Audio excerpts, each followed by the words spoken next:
హారతి జ్ఞాన జ్యోతుల హారతి సాయి స్వరూపమా నీకు పూల హారతి సచ్చరితం నీకు జ్ఞాన జ్యోతుల హారతి జ్ఞానహారతి జ్ఞానజ్యోతులహారతి సాయి స్వరూపమా నీకు పూలహారతి సచ్చరితం నీకు జ్ఞానజ్యోతులహారతి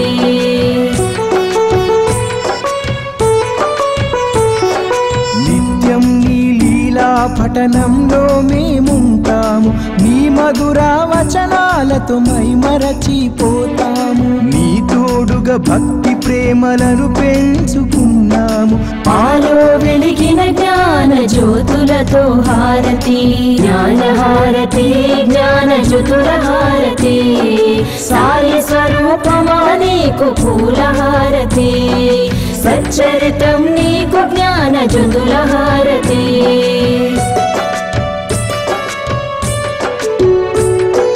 సాయి ఆత్మను నీలో నింపుకుంటివి తనివి తీర సాయిని దర్శింపజేస్తివి కష్టాలను దుఃఖాలను తరిమి కొడితివి దయగల తల్లి నీకు ప్రేమహారతి జ్ఞానహారతి జ్ఞానజ్యోతులహారతి సాయి స్వరూపమా నీకు పూలహారతి సచ్చరితం నీకు జ్ఞానజ్యోతులహారతి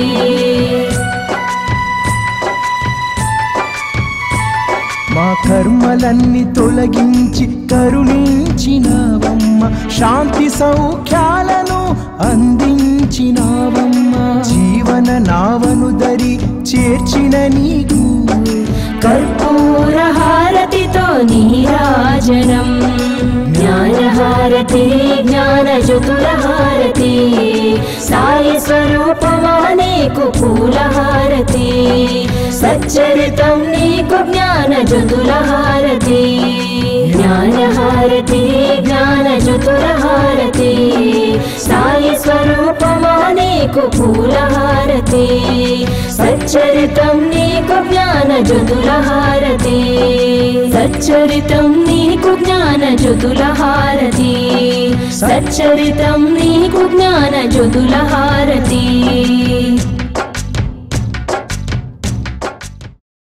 ఈరోజు మనం ఒక సాయి భక్తి సామ్రాజ్యంలో ఒక ఉన్నతమైనటువంటి శిఖరాన్ని చేరుకున్నటువంటి ఒక భక్తుడి గురించి మాట్లాడుకునేటువంటి సందర్భం.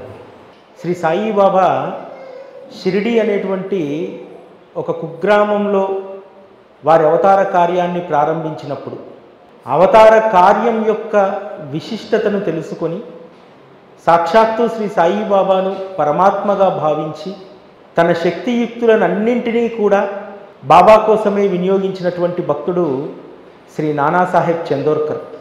నానాసాహెబ్ చందోర్కర్ సరిగ్గా ఇదే రోజు 1921వ సంవత్సరం ఆగస్టు 21వ తేదీ రోజు వారు ఈ లోకాన్ని విడిచి వెళ్ళారు. కొంతమంది భక్తుల్ని బాబా తొందరగా తన వద్దకు రప్పించుకుంటారు. కేవలం 61 సంవత్సరాల వయస్సు. బాబా మహాసమాధి అయిన తర్వాత కేవలం 3 సంవత్సరాలే జీవించి ఉన్నాడు. అనారోగ్యం లేదు. అయినా సరే మానసికమైనటువంటి వేదన మాత్రం చందోర్కర్కు ఉండేది. బాబా లేనటువంటి ఈ ప్రపంచంలో ఎందుకు నేను జీవించాలనేటువంటి ఆ తపన చివరి రోజుల్లో బాగా అనుభవించాడు. అందుకనే బాబా వారి మహాసమాధి అయినటువంటి 3 సంవత్సరాలకే నానాసాహెబ్ చందోర్కర్ను వారి వద్దకు రప్పించుకున్నారు. బాబా భక్తి మార్గంలో ఈరోజు మనం అనుభవిస్తున్నటువంటి మహిమంతా కూడా బాబా మన దాకా వచ్చారంటే ఆ రోజు భక్తులు బాబాను ఏ విధంగా కాపాడుకున్నారు, బాబా యొక్క మహత్తును ఏ విధంగా వ్యాప్తి చేశారు. ఎందుకంటే షిరిడీలో వచ్చినటువంటి బాబా కేవలం బాబాను ఒక పిచ్చి ఫకీరుగానే చూస్తుంటే, ఎందుకంటే భగవంతుడు మనం ఎలా భావిస్తే భగవంతుడు అలానే ప్రాప్తిస్తాడు. ఒకవేళ ఆ రోజు అందరూ కూడా ఒక సాధారణమైనటువంటి పిచ్చి ఫకీరుగా భావించి ఉంటే వారి అవతారం అక్కడితోనే అయిపోయేది. కానీ మనందరి అదృష్టం చేత, ఆ రోజు భక్తుల అదృష్టం కాదు, ఈరోజు మనందరి అదృష్టం చేత ఆ రోజు బాబాను ఆశ్రయించినటువంటి భక్తులందరూ కూడా బాబాను పరమాత్మగా గుర్తించడం, బాబా యొక్క దైవత్వాన్ని వారు గ్రహించడం వల్లనే ఈరోజు సాయిబాబా అనేటువంటి సద్గురువు మన వరకు చేరాలనేటువంటి సత్యాన్ని ఎప్పుడూ కూడా మనం గుర్తుపెట్టుకోవాలి. నానాసాహెబ్ చందోర్కర్ లాంటి భక్తుల్ని బాబా ఎందుకు ఎంపిక చేసుకున్నాడు? బాబా ఆ రోజు నుంచి ఈ రోజు వరకు కూడా కొంతమందిని ఎంపిక చేసుకుంటారు తన కార్యం కోసం. నానాసాహెబ్ చందోర్కర్ను ఎంపిక చేసుకోవడం వెనకాల బాబా యొక్క లక్ష్యం వేరే ఉంది. ఎందుకంటే నానాసాహెబ్ చందోర్కర్ అనేటువంటి భక్తుడు బాబా దగ్గరికి రాకపోతే ఆ రోజు బాబా దగ్గరికి వచ్చినటువంటి ఉన్నత శ్రేణి భక్తులు ఎవరూ బాబా దగ్గరికి వచ్చేవారు కాదు. అసలు నానాసాహెబ్ చందోర్కరు బాబా దగ్గరికి రావడానికి మొదట ససేమిరా అన్నాడు, రాలేదు. బాబాకు ఉన్నటువంటి ఉన్నత శ్రేణి భక్తులందరూ కూడా వారంత వారుగా వచ్చినటువంటి వారు కాదు. బాబా వారికి సంకల్పాన్ని కలిగించి, ప్రేరణ కలిగించి బాబా రప్పించుకున్నటువంటి భక్తులు వాళ్ళందరూ కూడా. నానాసాహెబ్ చందోర్కరు ఆ రోజు ఉన్నటువంటి అహ్మద్ నగర్ జిల్లా కలెక్టర్ దగ్గర కార్యదర్శిగా పనిచేస్తున్నాడు. ఒక ప్రభుత్వ కార్యం కోసము కోపర్గావ్ వచ్చి ఉంటాడు. అప్పటికే షిరిడీలో సాయిబాబా అనేటువంటి మహాత్ముడు ఉన్నాడనేటువంటి విషయం తెలుసు, అన్నీ తెలుసు. కానీ పెద్దగా దర్శించుకోవాలనేటువంటి ఆసక్తి నానాసాహెబ్కి లేదు. ఒకరోజు బాబా అక్కడ కలెక్టర్ ఉన్నారంటే ప్రతి గ్రామం నుంచి కూడా ఉన్నటువంటి కర్ణము మమలద్దారులు అందరూ కూడా అక్కడికి పోవాలి. షిరిడీలో ఉన్నటువంటి అప్ప అనేటువంటి ఆ ఊరి కర్ణము ఆ మీటింగ్కి వెళ్తున్నాడు. వరుసగా 3 రోజులు ఉంది. మొదటి రోజు చెప్తాడు, ఒక్కసారి నానాను రమ్మను, నేను నానాను చూడాలనుకుంటున్నాను అంటారు. మొదటి రోజు కర్ణం భయపడతాడు. ఎందుకంటే ఆ రోజుల్లో కలెక్టర్ కార్యదర్శి ఎదుటుగా వెళ్ళి ఒక గ్రామ కరుణం నిలబడటం అనేటువంటిది అసంభవం. అసలు మమలద్దారులే మాట్లాడరు. అటువంటిది మొదటి రోజు ప్రయత్నం చేశారు కానీ కుదరలేదు. రెండో రోజు మళ్ళీ వెళ్ళేటప్పుడు చెప్తాడు, ఒక్కసారి నానాను రమ్మని చెప్పవా, ఇది నా మాటగా నానాకు చెప్పవా అంటారు. ఆ కర్ణం బాగా ధైర్యం తెచ్చుకొని నానాసాహెబ్ ఎదుటికి వెళ్ళి, మిమ్మల్ని షిరిడీకి బాబా రమ్మంటున్నారు, మీరు ఒక్కసారి వచ్చి వారిని దర్శించుకొని వెళ్ళండి అని అంటారు. నానాసాహెబ్కు కోపం వస్తుంది. ఒకవైపు ఒక గ్రామ కరుణము నా ఎదురుగా నిలబడి నాకు ఆదేశం ఇచ్చాడు, అంటే షిరిడీకి రమ్మని నన్ను పిలిచాడు అని చెప్పి, సరే తర్వాత చూస్తలే అని చెప్పి అంటాడు. కానీ ఆ రోజు రాత్రి నిద్ర పట్టదు. ఎందుకనంటే సద్గురువు శక్తి ఏమిటో నానాసాహెబ్ తెలుసు. ఎందుకంటే ఆల్రెడీ నానాసాహెబ్ కుటుంబం ఒక గురువును ఆశ్రయించి ఉన్నారు. సరే రమ్మంటున్నారు, అందులో ఒక గ్రామ కరుణం ఎదురుగా వచ్చి మాట్లాడారంటే అంత ధైర్యం ఎలా వచ్చింది? బాబా ఆదేశం అతనికి ఉంది కాబట్టి వచ్చింది కాబట్టి, సరే మీటింగ్ అయిపోయిన తర్వాత చివరి రోజు అహ్మద్ నగర్ వెళ్తూ దారిలో ఒకసారి చూసి వెళ్దాంలే అనుకుంటారు. వెళ్ళేసరికి బాబా ద్వారకామాయిలో కూర్చొని ఉంటారు. నానా, నీకు నాకు జన్మజన్మల అనుబంధం. నానా మనసులో దారిలో వస్తూ అనుకుంటాడు, ఏమనుకుంటాడంటే, ఈ మహాత్ముడు ఒక పాడుపడ్డటువంటి భవనంలో ఉన్నాడు కదా, మహా అంటే భవనాన్ని పునరుద్ధరించమంటాడేమో, లేకపోతే ప్రభుత్వం తరఫున ఏమైనా పని కావాలేమో ఆయనకు, ఆ పని చేసి పెడదాంలే, ఏ పని అడిగితే ఆ పని చేసి పెడదాంలే, ఒకసారికి చేసి పెడితే పోయేది ఏముంది అనేటువంటి దాంతో వస్తాడు. వస్తే బాబా అంటారు, నానా, నీకంటే పలుకుబడి కలిగిన వాళ్ళు, నీకంటే ధనమున్న వాళ్ళు, నీకంటే ప్రతిభ ఉన్నవారు, నీకంటే పలుకుబడి ఉన్నవారు నగర్లో అనేక మంది ఉన్నారు. వారి అందరినీ కాదని నిన్నే ఎందుకు రమ్మన్నాను? నీకు నాకు ఉన్నటువంటి జన్మజన్మల అనుబంధం మనల్ని ఒక మహోన్నతమైనటువంటి కార్యం వైపు మనల్ని నడపనుంది. అందుకనే నేను పిలిచాను. నానా, నువ్వే నాకు ప్రత్యేకం, నీకంటే పలుకుబడి ఉన్న వాళ్ళు ఉన్నారు, వాళ్ళెవరూ నాకు అవసరం లేదు, కానీ నిన్నే నేను ఎందుకు రమ్మన్నానో అర్థం చేసుకో అంటారు. నానాసాహెబ్ ఏమనుకున్నాడు? ఏదో ఒక పని చేసి పెట్టాలేమో, అందుకోసం పిలుస్తున్నాడేమో, లేకపోతే భవనాన్ని నిర్మించాలా, లేకపోతే ప్రభుత్వం నుంచి ఏదైనా పని ఉందేమో అందుకోసం అనుకున్నాడు. కానీ అసలు కార్యం బాబా నానాసాహెబ్ నెత్తికెత్తాడు. బాబా ఎప్పుడూ కూడా తను నోరు తెరిచి నా మహత్తును నా మహిమను నువ్వు ప్రచారం చేయని చెప్పి నానాసాహెబ్కి ఎప్పుడు చెప్పలేదు. కానీ నానాసాహెబ్కు తొలి దర్శనంలోనే బాబా యొక్క మహత్తును ఆయన గ్రహించాడు. ఒకటే ఒక మాట, నానా, నీకు నాకు ఉన్నటువంటి జన్మజన్మల అనుబంధం, మన కలయిక. రుణం లేకపోతే మనం ఎవరము కలవము అనేటువంటి విషయం చెప్పగానే ఆ రుణానుబంధాన్ని గ్రహించినటువంటి నానాసాహెబు తను ఎక్కడికి వెళ్ళినా సాయిబాబాకు సంబంధించినటువంటి ప్రసంగం లేనటువంటి సందర్భం, ఏ ఇద్దరు కలిసినా బాబా యొక్క మహత్తు గురించి చెప్పేవారు. అందుకనే బాబా యొక్క మహత్తును ఆ రోజు కాకాసాహెబ్కు ప్రేమగా చెప్పడం వల్ల, ఆ రోజు అన్నాసాహెబ్ దబోల్కర్కి, హేమాడ్ పంత్కు ప్రేమగా కన్విన్స్ చేయడం ద్వారా, తాత్యాసాహెబ్ నూల్కర్కు, అనేక మందికి తను ఏ ఊరికి ట్రాన్స్ఫర్ అయినా అక్కడ ఉన్నటువంటి ఉన్నత స్థానంలో ఉన్నటువంటి వారు, సాధారణ స్థానంలో ఉన్నటువంటి వాళ్ళందరినీ కూడా ఒకే ఒక మాట చెప్పేటువంటి వారు, బాబా దగ్గరికి వెళ్ళండి. ఆయనకు అనేక మంది మిత్రులు ఉన్నారు. అనేక మంది మిత్రులు ఏ సలహా కోరినా బాబా దగ్గరికి వెళ్ళమని మాత్రమే చెప్పేటువంటి వారు, ఇతరత్ర ఏ సలహా ఇచ్చేటువంటి వారు కాదు. భీమాజీ పాటిల్ క్షయవ్యాధితో బాధపడుతూ లేఖ రాస్తాడు, అయ్యా నాకు ఇక మరణమే శరణ్యం, అన్ని వైద్యాలు అయిపోయాయి, ఇక నా మరణించడమే, ఇంకా ఒక్కసారి మీలాంటి వారిని చూసి చావాలనుకుంటున్నాను నేను అంటారు. లేఖ రాస్తాడు, నువ్వు అనవసరంగా బెంబేలు పడగు పటేల్, వెళ్ళు షిరిడీకి వెళ్ళు, బాబా పాదాలపైన పడు, బాబా నీ క్షయవ్యాధి ఏంటి, మనుషుల మాయరోగాలనే ఆయన బాగు చేస్తాడు, వెళ్ళు అని అంటాడు. అంటే ఏ సందర్భమైనా, ఏ సలహా అయినా సాయిబాబా అనేటువంటి ప్రస్తావన లేకుండా చందోర్కర్ చేసేటువంటి వారు కాదు. చందోర్కర్ యొక్క విశ్వాసానికి ప్రతీక ఏమిటో తెలుసా? తను తన భార్య ఇద్దరు కళ్యాణ్ రైల్వే స్టేషన్లో ఉంటే ఒక ఇరానీ బాలికకు బాగలేకపోతే ఆ బాలికకు సంబంధించినటువంటి బంధువు ఒకరు నానాసాహెబ్ ఇంటికి పోతే నానాసాహెబ్ ఇంట్లో లేడు. ఎందుకంటే బాబా యొక్క విభూది మహిమ ఆ రోజు చాలామందికి తెలుసు. ఆ విభూది మహిమ ద్వారా అనేక రోగాలు నయమైనటువంటి విశ్వాసం ఆ రోజు చాలామందికి ఉంది. ఇరానీ బాలికకు బాగలేకపోతే ఆ మనిషి రాగానే రైల్వే స్టేషన్లో ఉన్నటువంటి చందోర్కర్ దగ్గర విభూది లేదు. ఏం చేస్తాడు?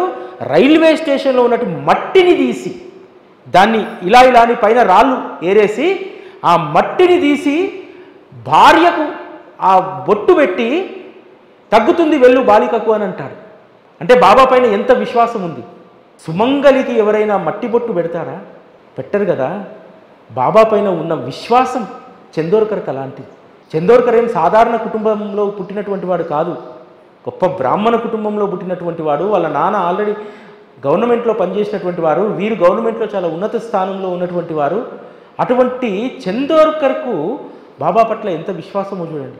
ఇక్కడ భార్య నుదుటిన బొట్టు పెడితే అక్కడ ఇరానీ బాలికకు జ్వరం తగ్గింది. అంటే ఇక్కడ ఒక విశ్వాసం అనేటువంటిదే ప్రాతిపదిక, ఇంకేమీ లేదు.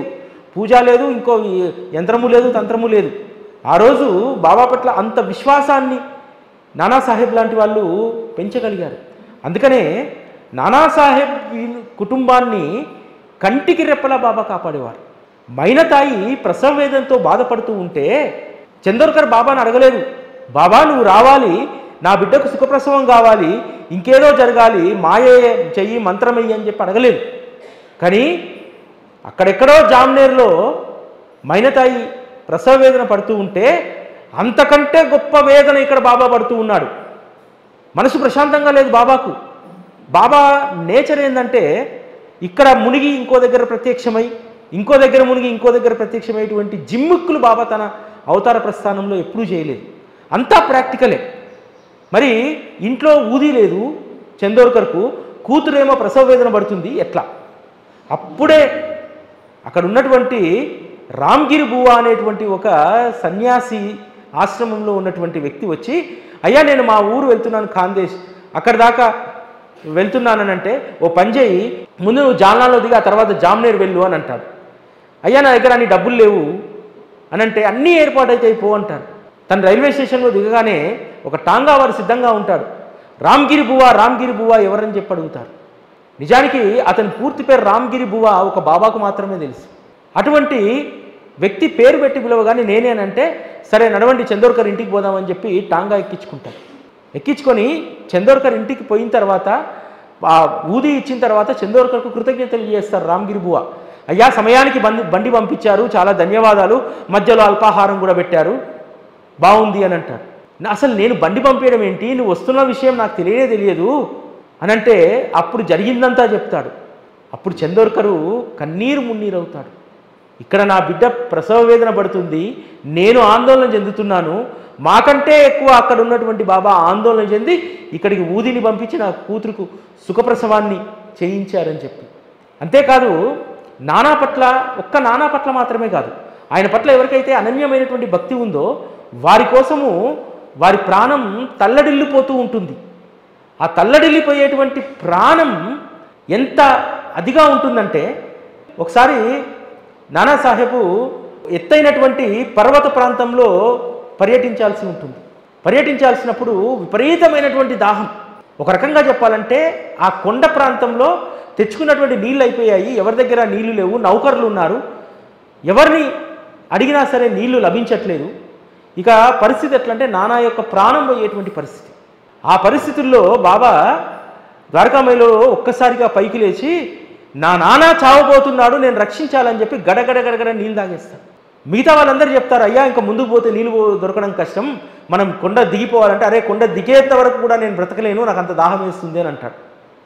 అప్పుడే ఒక వంజర్ వ్యక్తి వస్తూ ఉంటే ఆ వంజర్ వ్యక్తిని అడుగుతారు, అయ్యా మీ దగ్గర ఏమైనా నీళ్లుంటే పోస్తారంటే, నా దగ్గర ఉన్నాయి, గ్లాసు నీళ్లున్నాయి, మీరు కూర్చున్న బండ కిందనే చెలిమే ఉంది, అందులో నీళ్లు ఉన్నాయి, తాగండి అని అంటారు. ఆ బండను కొంచెం పక్కకు జరిపితే అక్కడ నీటి చెలిమ ఉంది. ఆ నీటి చెలిమలో ఉన్నటువంటి నీళ్లు తాగి ఆ పని చేసుకుని వస్తారు. అంటే తన భక్తుడు ఏదైనా ఆపదలో ఉంటే బాబా ఏ విధంగా తల్లడిల్లుతాడనడానికి నానాసాహెబ్ యొక్క జీవితం మనకు నిదర్శనం. నానాసాహెబ్కు బాబా అనేక సందర్భాల్లో వారి రక్షణ కోసము అనుగ్రహాన్ని ఇచ్చారు. అదేవిధంగా తనకు ఎంతో ప్రీతికరమైనటువంటి బాబా భక్తుల్లో అగ్రగణ్యుల్లో ఎవరు అంటే ఆ రోజు నానాసాహెబ్ అని చెప్పుకునేటువంటి వారు. ఇటువంటి అహంకారం కూడా ఒక్కొక్కసారి మనకు ఎక్కుతుంది. నానాసాహెబ్ కూడా కాస్త నేను అందరి భక్తుల కంటే కూడా అగ్రగణ్యుని అని చెప్పి ఒక ఫీల్ వచ్చేసింది. మైనతాయి భర్త ఏదో ఒక రోగం వచ్చి చాలా చిన్న వయసులో చనిపోతారు. ఆ చనిపోయినప్పుడు ఆ వైధవ్యంతో మైనతాయి బాధపడుతూ ఉంటుంది, అదేవిధంగా తల్లి బాధపడుతూ ఉంటుంది.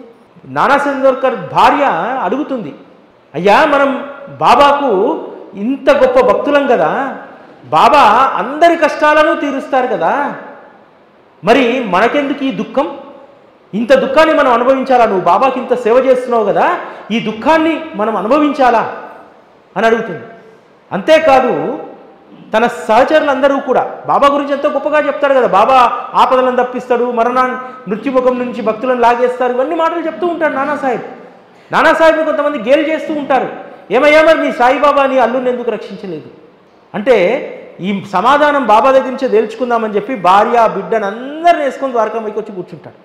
వచ్చి దీనంగా కూర్చుంటాడు.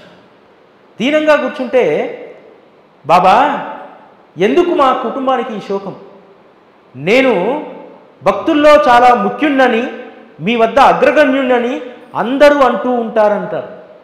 బాబా అడుగుతారు, అందరూ అనుకుంటున్నారు కానీ నేను అనుకోవట్లేదుగా, నాకు అందరూ సమానమే, నువ్వు అందరి భక్తుల్లో కంటే అగ్రగణ్యుడివి ముఖ్యుడు అని చెప్పి నువ్వు అనుకుంటే ఎలా, నేను అనుకోలేదుగా.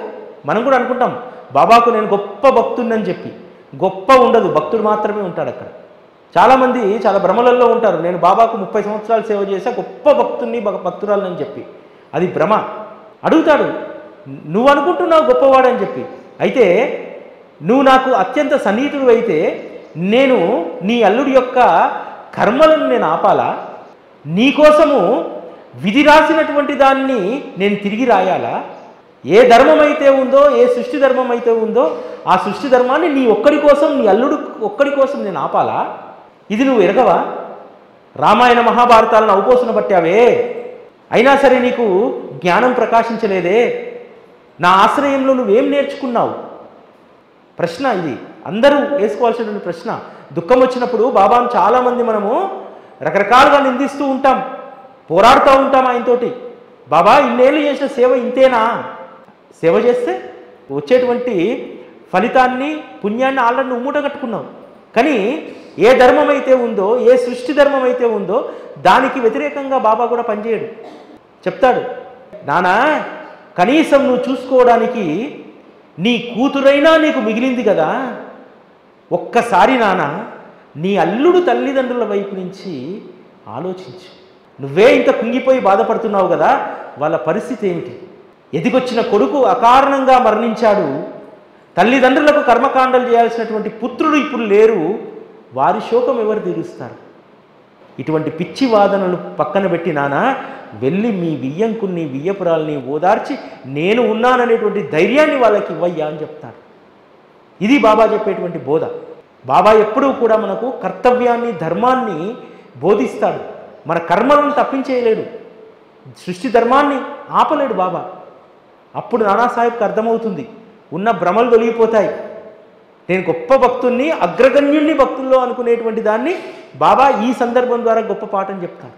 అంతేకాదు బాబా సాహచర్యంలో మనం చాలామంది ఉంటాం, చాలా నేర్చుకున్నట్టే ఉంటుంది, బాబా చెప్పినటువంటి దాన్ని మనం ఆచరణలో పెడుతున్నట్టే ఉంటుంది. కానీ ఒక్కొక్కసారి మనలో ఉన్నటువంటి ఇంకొకరు లేస్తూ ఉంటారు. ఒకసారి నానాసాహెబ్ ఇంటికి ఒక బిచ్చగత్తె వస్తుంది. వచ్చి కొంచెం ఒక సేరు గింజలు ఇవ్వు వండుకోవాలి అని అడుగుతుంది. సరే అని చెప్పి ఒక సేరు ఇచ్చిన తర్వాత మళ్ళీ ఇంకా కావాలని చెప్పి అడుగుతుంది. భార్య ఇంతకంటే మేము ఎక్కువగా ఇవ్వలేము, లేదు లేదు మా కుటుంబంలో సభ్యులు ఎక్కువగా ఉన్నారు, మాకు ఇంకొంచెం గింజలు ఎక్కువ ఇయ్యని అంటుంది. పైన కచేరీలో అంటే తన వద్ద పనిచేసేటువంటి ఉద్యోగులు వచ్చి అక్కడ సమావేశంలో ఉంటాడు. కిందికి చూస్తాడు భవంతి నుంచి. ఆ బిచ్చగత్తె నానా రాద్ధాంతం చేస్తుంది. సీరియస్గా కిందికి వస్తాడు. వచ్చి నువ్వు ఎక్కువగా అల్లరి చేసావంటే, ఎక్కువగా ఇంకా ఎక్కువసేపు ఇక్కడ ఉన్నావంటే నౌకలను పెట్టి తరిమేస్తా అని చెప్పి బెదిరిస్తాడు. ఆవిడ ఆయన హీకరింపులకు అక్కడి నుంచి వెళ్ళిపోతుంది. వెళ్ళిపోయిన తర్వాత ఒక 10 రోజులకు 15 రోజులకు బాబా దర్శనానికి వెళ్తాడు నానాసాహెబ్. వెళ్ళినప్పుడు బాబా అంటారు, బాబా అంతకంటే ముందు నానాసాహెబ్ ఎప్పుడొచ్చినా చాలా ఆప్యాయంగా పలకరించేవాడు. కానీ బాబా నానాసాహెబ్తో ఉలుకులేదు పలుకులేదు. అడుగుతాడు, బాబా ఏమైంది? ఎప్పుడూ కూడా ఎంతో ఆప్యాయంగా పలకరించేవారు, ఏమైంది అంటే, నానా ఇంకొక షేరు గింజలిస్తే నీకేమైనా నీ కుటుంబానికి లోటయ్యేదా? ఆ తల్లి పిల్లలు ఆకలితో అలమటిస్తున్నారు కదా, ఇంకో 2 సేర్లు ఇచ్చుంటే ఆనందంగా ఉండేవాళ్ళు కదా. నానా నువ్వు కడుపు నిండినటువంటి వాడివి, నీవు నలుగురికి పెట్టగలిగేటువంటి స్థితిలో ఉన్నటువంటి వాడివి. అటువంటి వాడివి ఒక పేదరాలి ఆకలి తీరిస్తే నీకు పోయేదేముంది నానా? నానా ఈ ద్వారకామయికి 10 అడుగుల దూరంలో ఉన్నటువంటి మహల్సా ఇంటికి వెళ్ళి అడుగు, ఆకలి బాధ ఎలా ఉంటుందో. మహల్సా భార్య తన బిడ్డలకు కనీసం ఒక్క పూట కూడా పెట్టలేకపోయినటువంటి స్థితి ఉన్నా ఏ రోజు నన్ను నిందించలేదు నాన్న. ఆకలి బాధ ఏందో ఆ కుటుంబాన్ని ఒక్కసారి అడిగిరా తెలుస్తుంది. తెలుసుకుంటే అవసరార్థుల పట్ల నువ్వు ఇటువంటి ప్రవర్తన చెయ్యవు. అంటే ఒక భక్తుడి యొక్క జీవితాన్ని ఎలా సంస్కరించాలో బాబా నానాసాహెబ్ జీవితం మనకు తెలుస్తుంది. మనం మామూలుగా బాబాకు సంబంధించినటువంటి భక్తుల లీలల్ని మాత్రమే మాట్లాడుకుంటాం. లీలలు మాట్లాడుకుంటే వచ్చేది ఏముండదు, పాఠాలను నేర్చుకోవాలి. వారికి బాబా ఏ పాఠం నేర్పారు, మన జీవితంలో మనం ఏ పాఠం నేర్చుకోవాలనేటువంటిది. అదేవిధంగా ఒకసారి తన సడ్డకుడు దత్తభక్తుడు, ఆ దత్తభక్తుడిని తీసుకొని కోపర్గావ్లో దత్తమందిరం దర్శనం లేకుండా నేరుగా షిరిడీకి తీసుకొస్తాడు. ఎందుకనంటే ఆ దత్తమందిరంలో ఉన్నటువంటి పూజారికి ఒక మాట ఇస్తాడు. ఏంటంటే ఆ దత్తమందిరం నుంచి కింది గోదావరిలో దిగడానికి సరిగ్గా మెట్లు లేవు, మెట్లు కట్టిస్తా అని హామీ ఇచ్చాడు. కానీ నిజానికి తను ఏదో ఇతర హడావుడిలో ఉండి విధి నిర్వహణలో ఉండి ఆ మెట్లు కట్టేయలేకపోయాడు. తన సడ్డకుణ్ణి తీసుకుని ఆ గుడికి పోతే ఆ గుడి పూజారి అప్పుడు ఏమయ్యా మెట్లు కట్టిస్తాన్నావు ఇంకా కట్టేయలేదని చెప్పి అడిగితే తన పరువు పోతుందని గుడికి వెనక వైపు నుంచి వేరే డొంకదారి నుంచి తీసుకెళ్ళి గోదావరిలో స్నానం చేయించి షిరిడీకి తీసుకొస్తారు. బాబా అడుగుతాడు, నానా నా సహచర్యంలో నేర్చుకుంది నువ్వు ఇదేనా? నీ సడ్డకుడు దత్తభక్తుడు కదా, ఆ దత్తభక్తుడికి దత్తుడి యొక్క దర్శనం లేకుండా చేశావు, డొంకదారిన వెళ్ళి గోదావరిలో స్నానం చేసి వచ్చావు, ఏం జరిగింది చెప్పు అని అంటాడు. అవును బాబా వెళ్ళాను, వచ్చేటప్పుడు కాల్లో ముళ్ళు గుచ్చుకుంది అని అంటాడు. దత్తుడు గొప్ప దయామయుడు, కేవలం ముళ్ళును మాత్రమే గుచ్చాడు, నేనైతేనా అని అంటాడు. అంటే ఒక భక్తుడికి ఎన్ని పాఠాలు నేర్పించాలో నానాసాహెబ్ ద్వారా నేర్పించారు, ఎన్ని అనుభవాలు ఇవ్వాలో అన్ని అనుభవాలు నానాసాహెబ్ ద్వారా బోధించారు. నానాసాహెబ్ కూడా ఎంత గొప్ప కమిట్మెంట్ అంటే, ఒక వ్యక్తి మీద గురి పెట్టాడు అనంటే ఆ వ్యక్తి బాబా పాదాల వద్దకు చేరాల్సిందే. దాస్గన్ మహారాజు మహాముండివాడు, ఎన్నో మాటలు చెప్తాడు, ఉన్నతాధికారిగా కూడా చెప్తున్నాను నేను, వెళ్ళు బాబా దగ్గరికి అంటాడు. కానీ బాబా దగ్గరికి దాస్గన్ మహారాజు వచ్చేంత వరకు బాబా ఎంత వెంటబడ్డాడో నానాసాహెబ్ ఎంత వెంటబడ్డాడు. ఈరోజు శ్రీ సాయి సచ్చరిత రచయిత అన్నాసాహెబ్ దబోల్కర్ షిరిడీకి రాకుండా ఇంట్లోనే కూర్చొని ఉంటే, ఎక్కడో తన స్నేహితుడి యొక్క గురువు ఇంటికి వచ్చి కూర్చున్నా సరే ఆ స్నేహితుడి కొడుకు యొక్క ప్రాణాలు నిలబడలేదు, గురువుతో పని ఏముందని చెప్పి ఇంట్లో కూర్చున్నటువంటి వ్యక్తిని, అభిప్రాయం ఉన్నటువంటి అన్నాసాహెబ్ దబోల్కర్ను బాంద్రాకు పిలిపించుకొని, నేను చివరిగా చెప్తున్నాను, నువ్వు వెళ్ళాల్సిందే షిరిడీకి అన్నారు. ఏం జరిగింది? వెళ్తే బాబా గోధుమలు విసిరేటువంటి నీళ్ళను చూసి ఈరోజు అద్భుతమైనటువంటి శ్రీ సాయి సచ్చరిత అనేటువంటి గ్రంథాన్ని అన్నాసాహెబ్ దబోల్కర్ అందించగలిగారు. రాధాకృష్ణాయి చాలా చిన్న వయసులో, ప్రౌఢ వయసులో వైధవ్యంతో భర్తను కోల్పోయి పండరిపురంలో ఉంటే, అక్కడ నీకు శాంతి లేదు, దా షిరిడీకి రా అని చెప్పి వెంటబెట్టుకొని వచ్చినటువంటి వ్యక్తి నానాసాహెబ్. ఆ నానాసాహెబ్ వెంటబెట్టుకొచ్చాడు. బాబాలో మురళీధరుని చూసుకుంది, బాబాలో పాండురంగని చూసుకుంది. బాబా వైభవం ఇలా కాదు, బాబాకు మహారాజు వైభవం కావాలని భక్తులందరినీ కూడదీసి సంస్థానాన్ని ఏర్పాటు చేసింది. ఈరోజు షిరిడీలో ఉన్నటువంటి అంత అద్భుతమైనటువంటి సంస్థానానికి మూల కారణం రాధాకృష్ణ అయింది. రాధాకృష్ణ షిరిడీకి రావడానికి నానాసాహెబ్ చందోర్కర్ కారణమయ్యాడు. అంతేకాదు ఈరోజు మనం హారతులు ఇచ్చుకుంటున్నాం. ఈ తొలి హారతి ఇచ్చినటువంటి తాత్యాసాహెబ్ నూల్కర్ షిరిడీకి రావడానికి నానాసాహెబ్ చందోర్కర్ కారణం. పండరిపురంలో పనిచేస్తున్నప్పుడు అక్కడ సబ్జెక్టుగా పనిచేస్తున్నటువంటి నూల్కర్ పరిచయం అయితే, షిరిడీకి వెళ్ళంటే 2 కండిషన్లు పెడతారు, నాకు వంట మనిషి కావాలి, నాగ్పూర్ కమలాలు కావాలని చెప్పి. వెంటనే బాబా ఒక లీల ద్వారా వంట మనిషిని, అదేవిధంగా నాగ్పూర్ కమలాలను ఏర్పాటు చేస్తాడు. షిరిడీకి వచ్చాడు. వచ్చిన తర్వాత బాబా వద్ద శాశ్వతంగా ఉండిపోవాలనుకున్నాడు. బాబాకు గురు పౌర్ణమి రోజు తొలి గురు పూజ చేశాడు.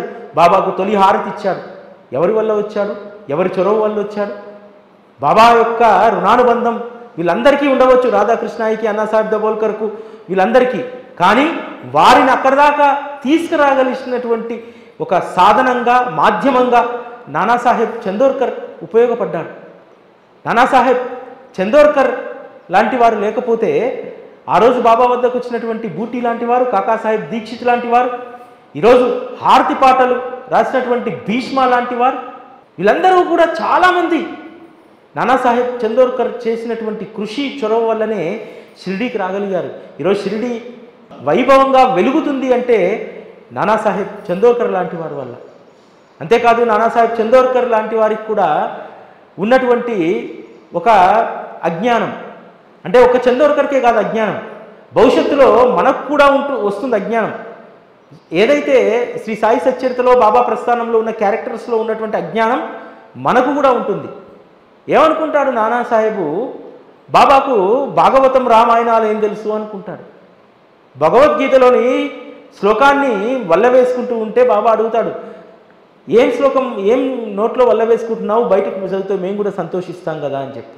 ఆ తద్వితైన ప్రణిప్రాత అయినటువంటి భగవద్గీత శ్లోకాన్ని చదివిన తర్వాత దాని భాష్యం చెప్పమంటే అక్కడ సరైనటువంటి భాష్యాన్ని చెప్పలేకపోతాడు. కాబట్టి ఇటువంటి ఏవైతే మనిషిలో గూడు కట్టుకొని ఉంటాయో వాటన్నింటినీ కూడా బాబా ఆయా సందర్భాల్లో చందోర్కర్కి ఇచ్చినటువంటి అనుభవాలు మన జీవితాల్లో అందరికీ అవి ఉపయోగపడతాయి.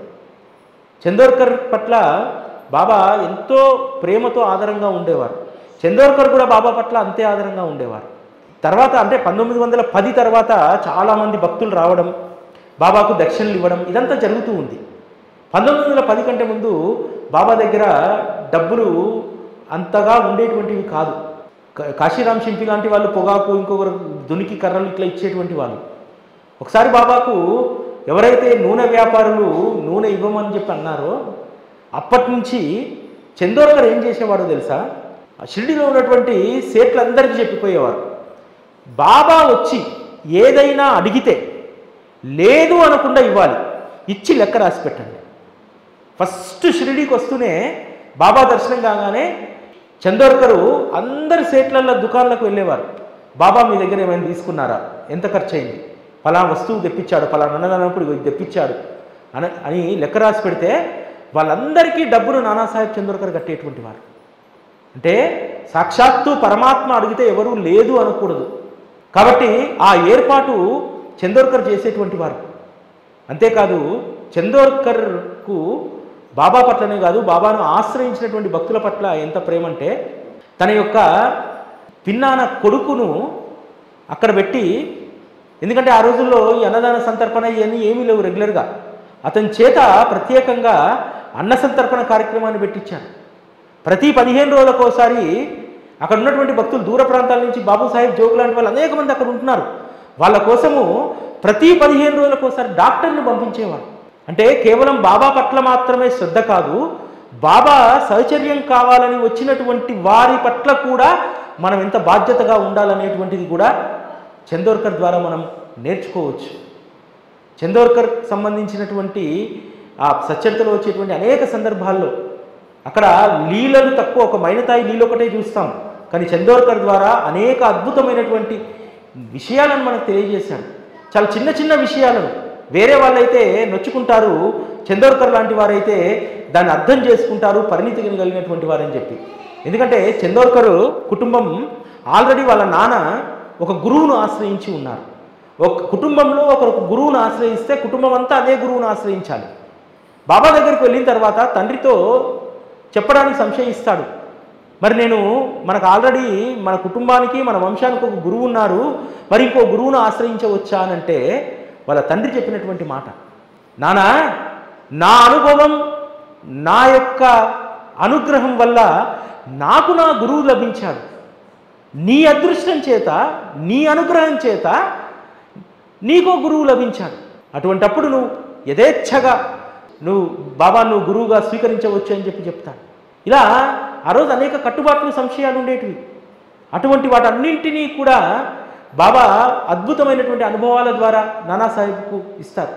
నానాసాహెబ్కు జీవితంలో ఒక కోరిక ఉండేది, అనేక చోట్ల పనిచేశాడు. పండరిపురంలో ఒక్కసారైనా పనిచేయాలి, ఎందుకంటే పండరిపురము భూలోక వైకుంఠం అంటారు, సాక్షాత్తు పాండురంగ విఠలుడు ఉంటారు. కానీ ఏ రోజు బాబాను అడగలే, అనుకోకుండా తనను పండరిపురం ట్రాన్స్ఫర్ చేస్తున్నట్టు ఉత్తర్వులు వస్తాయి.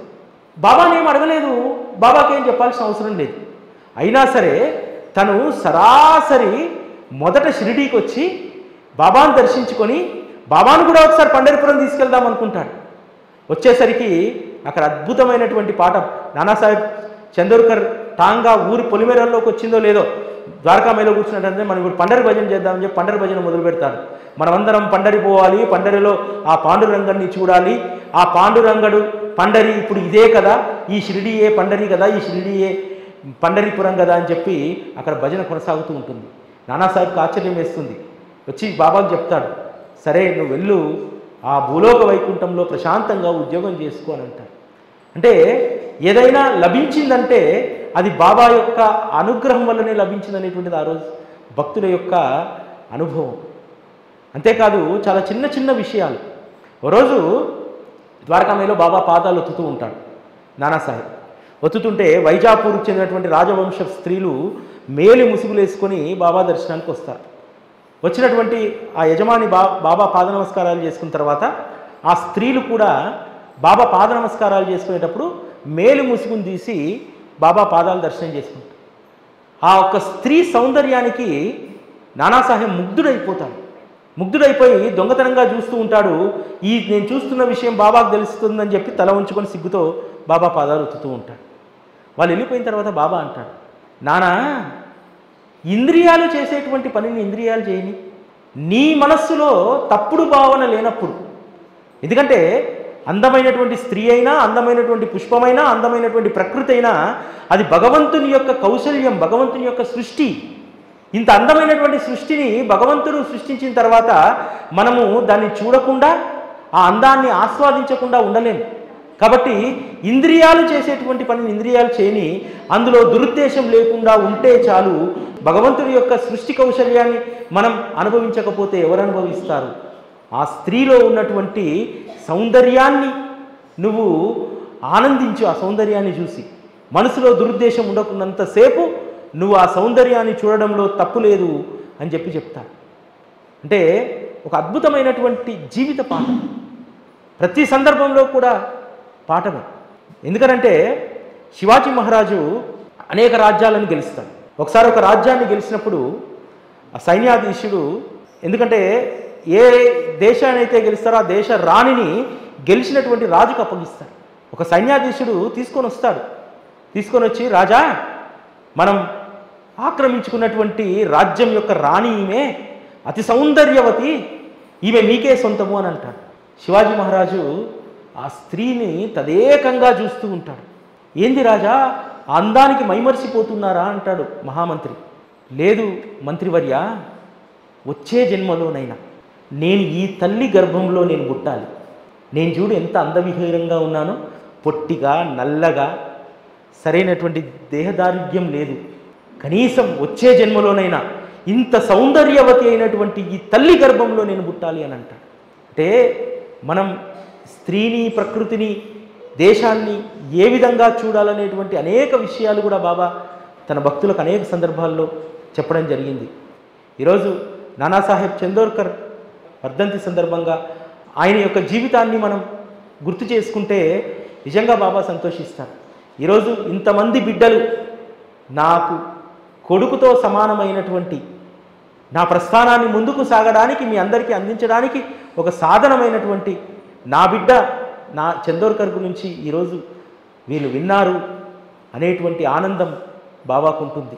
ఎందుకంటే ఏ తండ్రికైనా తన బిడ్డ యొక్క గొప్పతనం గురించి ఇతరులు చెప్తూ ఉంటే తండ్రికి ఆనందం వేస్తుంది. అదేవిధంగా ఆ రోజు ఆయన సహచర్యంలో ఉన్నటువంటి అనేక మంది బిడ్డల గురించి మనం మాట్లాడుకుంటే ఆయన సంతోషిస్తారు. అందుకనే బాబాతో ఉన్నటువంటి భక్తుల జీవితాలను మనం శ్రీ సాయి సచ్చరిత అది బాబా చరిత్రగా చదువుతాం కాదు, అది నిజంగా అది భక్తుల యొక్క చరిత్ర. అందులో భక్తులే ఉంటారు, భక్తులకు జరిగిన లీలలే ఉంటాయి, భక్తులకు జరిగిన బోధనే ఉంటుంది. ఆ సాయి సచ్చరితలో కూడా తాను అనువంత ఉండి భక్తులను నిలువెత్తుగా నిలబెట్టినటువంటిదే శ్రీ సాయి సచ్చరిత. అటువంటి సాయి మహారాజుకు, శ్రీ సాయి సచ్చరితకు మరొక్కసారి జయ జయ గానాలు చేస్తూ శ్రీ సచ్చిదానంద సద్గురు సాయినాథ్ మహారాజ్ की जय।